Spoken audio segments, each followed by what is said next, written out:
हम फिर से बात कर रहे हैं बिकॉज मैं बहुत लंबा लंबा ब्रेक लेती रहती हूँ। कौन है? चाय लेके आई क्या आंटी? आंटी भी सबके पहचान की हो गई है। Thank you.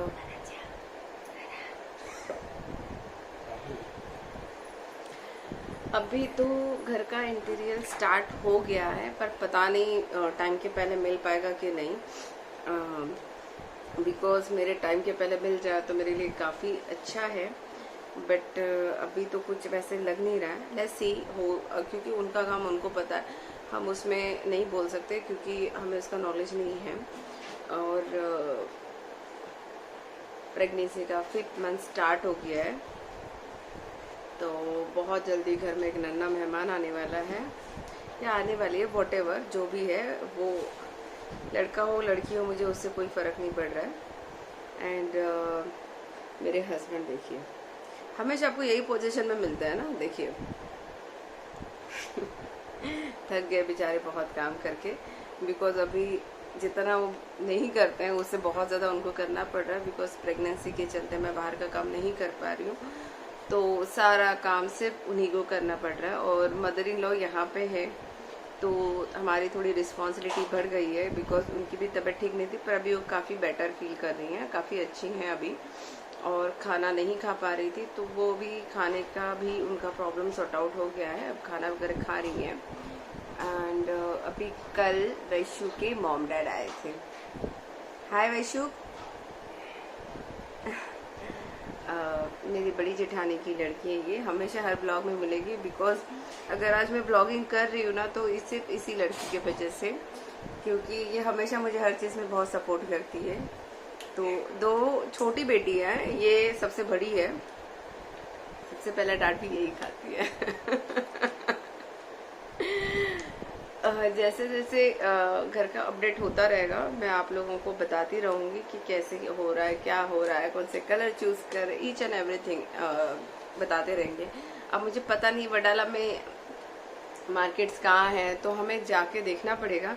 बट ट्रैवलिंग इतना ज़्यादा हो रहा है कि हम बार बार नहीं जा पा रहे हैं। और मुझे पता नहीं, पर ट्रैवलिंग में बहुत ज़्यादा इशू हो रहा है, तो ट्रैवलिंग में बहुत ज़्यादा मतलब बहुत अवॉइड कर रही हूँ कि मैं ज़्यादा ट्रैवलिंग नहीं कर पाऊँ।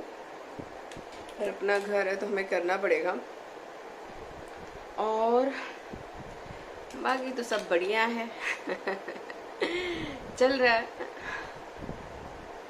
प्रेगनेंसी डाइट, मैं ये ब्लॉग एक स्पेशल ब्लॉग बनाऊंगी, pregnancy diet and pregnancy exercise, क्योंकि अभी के डेट में मैं वो दोनों चीज़ें कर रही हूँ। क्योंकि आपको पता मैं बहुत ज़्यादा हेल्थ कॉन्शियस हूँ, तो अभी तो मैं, लेकिन एक्चुअली मैं घर का फूड खा रही हूँ, मैं डाइट पे नहीं हूँ, क्योंकि बेबी की ग्रोथ के लिए मुझे डाइट करना अच्छा नहीं है। बट डाइट फूड, मेरा बोलने का इंटेंशन ये होता है कि हमें वेट तो बढ़ाना है, पर लिमिट में बढ़ाना है। बिकॉज ओवर वेट हो जाएगा तो बच्चे पे भी उसका इफ़ेक्ट होगा, हमारी डिलीवरी पे भी इफ़ेक्ट होगा। अब मेरा फर्स्ट सीज़र हुआ था, बिकॉज सी सेक्शन हुआ था, क्योंकि मेरी ट्विंस बेबी है, तो डॉक्टर्स नॉर्मल के लिए ट्राई करते नहीं है, और मेरा प्लासेंटा ही नीचे की साइड में था, तो डॉक्टर ने स्ट्रिक्टली बोला था कि आप ट्राई भी मत करना। ओके, तो मैंने नॉर्मल के लिए ट्राई नहीं किया था, इस बार मुझे करना है। बिकॉज डियर, वो जो भी पेन होता है ना नॉर्मल का, वो उस टाइम पे होता है, मुझे पता है वो बहुत हॉरिबल होता है, बट वो उसी दिन होगा। लेकिन सीज़र का पेन पूरा 15 दिन होता है, और वो बहुत ज़्यादा हॉरिबल होता है। हम बोलते हैं कि प्रेगनेंसी में सीज़र, जिसका सी सेक्शन होता है, उनको क्या तकलीफ़ होती है, पर ऐसा नहीं है। उनको 15 डेज़ तक हालत उनकी ख़राब रहती है। और मेरे सिचुएशन में ऐसे हुआ था कि मेरी बेबी घर पे आने के बाद उसको कोई नहलाने को रेडी नहीं था, बिकॉज बहुत छोटी थी, तो सब लोग बहुत डर रहे थे। तो जैसे ही हम लोग हॉस्पिटल से आए, छठे दिन मैंने इनको नहला दिया था, दोनों को नहलाया था। और वो 6 मंथ तक मैं ही नहला रही थी। मेरी जो मेड रखी थी 24 आवर्स की, वो नहीं नहला पा रही थी, और वो डर भी रही थी। जहाँ पे वो डर रहे हैं, तो वहाँ पे मैं अपने बेबी को हाथ में नहीं दे सकती थी, और मेरी मम्मी भी डर रही थी। तो दोनों बच्चों को मैंने नहलाया, और मेरे लिए बहुत डिफ़िकल्ट सिचुएशन थी वो हैंडल करना। बिकॉज 2 बेबी लगते तो हैं कि बाबा चलो एक टाइम पे 2 बेबी हो गया, पर सारी चीज़ें आपकी एक ही टाइम पे डबल हो जाती है। सारी की सारी चीज़ें, रिस्पॉन्सिबिलिटी भी आपकी डबल हो जाती है।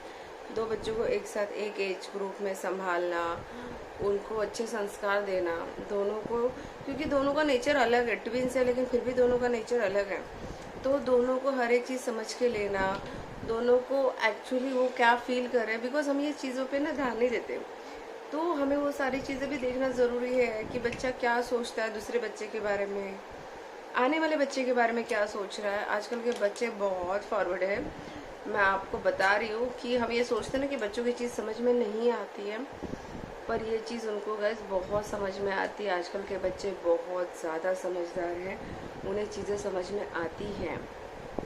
तो आपको अपने बच्चों से भी ये सारी बातें डिस्कस करनी चाहिए जो प्रेग्नेंट हैं, बिकॉज क्योंकि बच्चा होने के बाद जो अपने पहले बच्चे हैं वो इनसिक्योर फील करते हैं। शायद उनको ऐसा लगता हो कि अपने मॉम डैड हमें उतना प्यार नहीं करेंगे बेबी आने के बाद। तो मैंने इनाया को तो मेंटली रेडी कर लिया इस चीज़ के लिए, बट समायरा को मुझे नहीं लगता कोई फ़र्क पड़ रहा है, बिकॉज समायरा इस चीज़ को इतना ध्यान नहीं ले रही है, उसका नेचर थोड़ा अलग है, वो अपनी दुनिया में रहती है। इनाया को सारी चीज़ें बहुत फ़र्क पड़ रही है और वो बहुत खुश है बेबी के लिए कि हमारे घर में नया बेबी आ रहा है, तो बहुत खुश है और वो बेबी से अभी से वो बहुत प्यार करती है। तो मेरा ये टेंशन तो थोड़ा दूर हो गया है।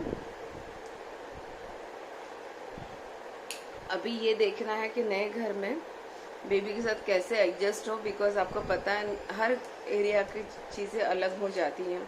अभी यहाँ पे हम क्या सेटल हो चुके हैं, तो हमारे लिए यहाँ पे कोई मैनेज करना डिफ़िकल्ट नहीं है, बिकॉज मेरा डिलीवरी तो ऑफकोर्स यही होगा जहाँ पे इनोसम हुई थी, बिकॉज वहाँ का डॉक्टर बहुत ज़्यादा अच्छा है। बट हम जा रहे हैं काफ़ी दूर, वहाँ से मुझे 1 घंटा ट्रैवलिंग करके आना पड़ेगा डिलीवरी के लिए। बट हम सोच रहे हैं कि नहीं, हम नए घर में ही जाएंगे, बिकॉज मेरे इनो समूह वहाँ पे सेटल हो जाएंगे। जाओ बच्चों को लेके आओ, देखो रो रहे हैं। तो मैं नहीं चाहती हूँ कि उन्हें भी हर चीज़ मैनेज करनी पड़े। अगर हम 1-2 महीने 1-1.5 महीने भी पहले जाग गए तो मैं बच्चों को मैनेज कर सकूँगी, बिकॉज लास्ट मंथ में मेरे से नहीं लगता कुछ हो पाएगा काम। तो और आपको पता है नए घर में अब ढेर सारे काम होते हैं जो हमें करना है, और मुझे हर एक चीज़ घर में परचेस करनी पड़ेगी, बिकॉज ये घर टेनेंट मतलब हम रेंट पे रहते हैं। यहाँ पे हमने फर्नीचर के साथ घर रेंट पे लिया था, तो मैं यहाँ से कुछ लेके जा नहीं सकती हूँ, तो मुझे वहाँ पे हर एक चीज़ लेना है, और घर में हर एक चीज़ लेना मतलब बहुत ज़्यादा हेडेक रहता है। मैच होनी चाहिए वो सारी चीज़ें, पर वो तो मेरा इंटीरियर सब वो काम करेंगे, तो मुझे वो दिक्कत नहीं है। बट वो घर में सारी चीज़ें एडजस्ट भी होनी चाहिए। ये देखिए समो, हाय बोलो। हाय इनाया, हाय बोलो। हाय फ्लाइंग किस दे दो सबको। आपको कुछ बात करनी है, आपको नाश्ता करना है, दीदा खिला दो। तो बच्चे अभी बहुत स्मार्ट हो गए हैं, हर चीज़ खाना वगैरह समझने लगे हैं। स्पाइसी नहीं है ना? नहीं आप खिलाओ।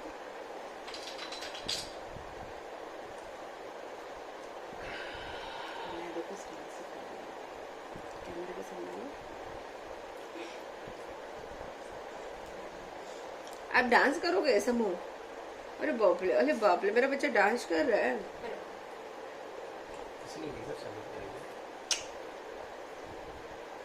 क्या किसका हुआ किसका हुआ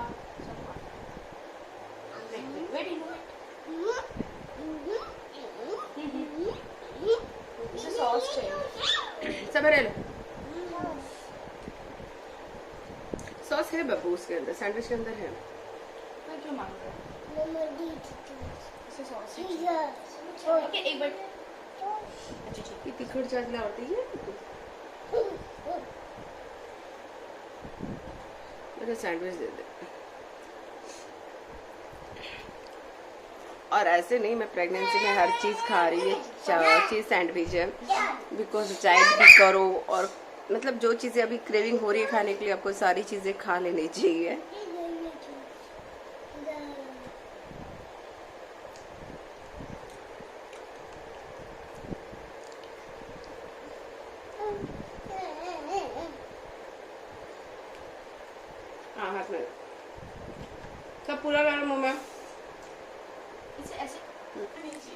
मैं आपको ना बाहर का सीन दिखाती हूँ, बहुत ही ब्यूटीफुल है। इवनिंग के टाइम पे ना यहाँ पे बहुत अच्छा सीन होता है।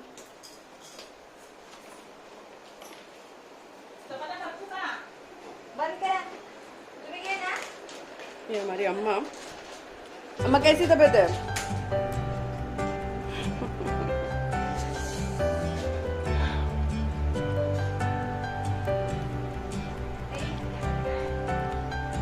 आप देख सकते हैं व्यू कितना ब्यूटीफुल है।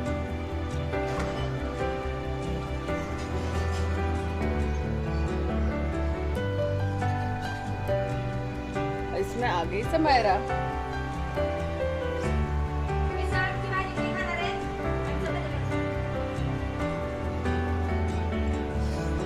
समायरा का ये फेवरेट प्लेस है, यहाँ पे बैठ के वो खेलती है, इसलिए हमने गैलरी वाला घर लिया है। बिकॉज ज़्यादातर टाइम वो वहाँ पे स्पेंड करती है, उसको अच्छा लगता है ना समूह? हाँ बोलो। अरे यहाँ तो दिख ही नहीं रहा, हम यहाँ से देखेंगे। ओके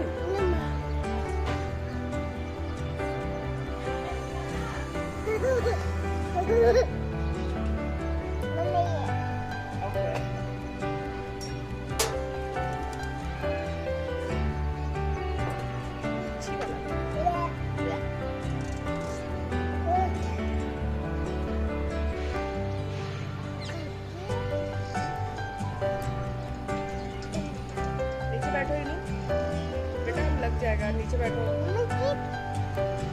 गिर जाते हो आप। नीचे बैठो बेटा।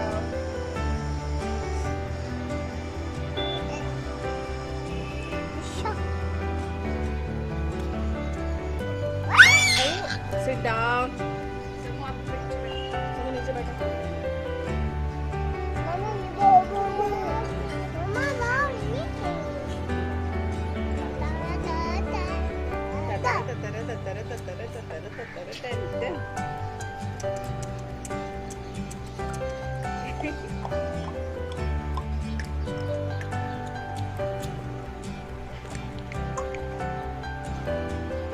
रोज मॉर्निंग हम यहीं रहते हैं और इवनिंग में भी हम यहीं रहते हैं ना, विंडो पे। हाँ बोलो ओके, बोलो ओके। ऊपर देखो। और रात में भी हम यहीं रहते हैं ना, विंडो पे।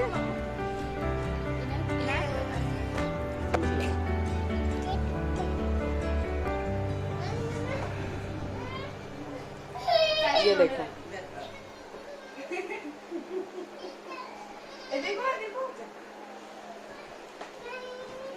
आजा। मेरे पीछे घूमना है उसे। आजा आजा, देखो कैमरे में सब लोग देख रहे हैं आपको।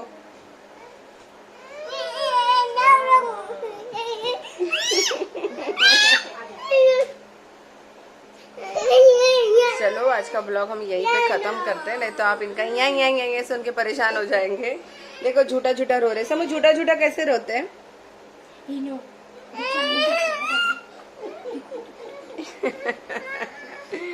चलिए बाय, सी यू। मिलते हैं नेक्स्ट ब्लॉग पे। लाइक और शेयर जरूर कीजिए और सब्सक्राइब करना तो आप बिल्कुल मत भूलिए। Bye bye.